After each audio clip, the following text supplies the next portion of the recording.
விழுப்புரம் மாவட்டம் செஞ்சி ரோடு வெற்றி நகரை சார்ந்த பிரகாஷ் அனிதா தம்பதிகள் திருமணமாகி 9 ஆண்டுகள் குழந்தை பேர் இல்லாமல் நம்ம சேலத்து மகமாயி யூடியூப்பில் பார்த்துட்டு நம்பிக்கையோட கும்பப்படையில் பிரசாதம் வாங்கி சாப்பிட்ருக்காங்க.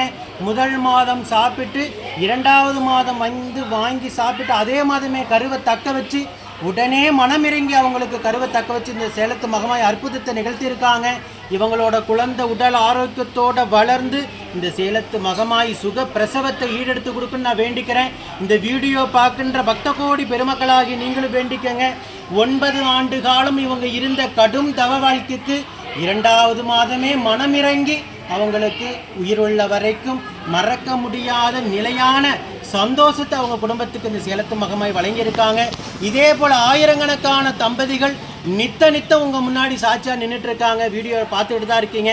அதே போல் ஒரு சில பக்தர்கள் வருத்தப்படுறீங்க, சாமி நான் 3 அமாவாசை வந்து சாப்பிட்டுட்டேன், எங்களுக்கு இன்னும் அந்த அம்மா மனமிரங்களை கரு தக்க வைக்கலன்னு நீங்கள் எப்படி கையேந்தி மடியேந்தி வாதாடி நிற்கிறீங்களோ அதே போல் நித்தம் இந்த மகமாய் உங்களுக்காக வாதாடி கூடிய விரைவில் நிலையான கருவாக தக்க வைப்பாங்க.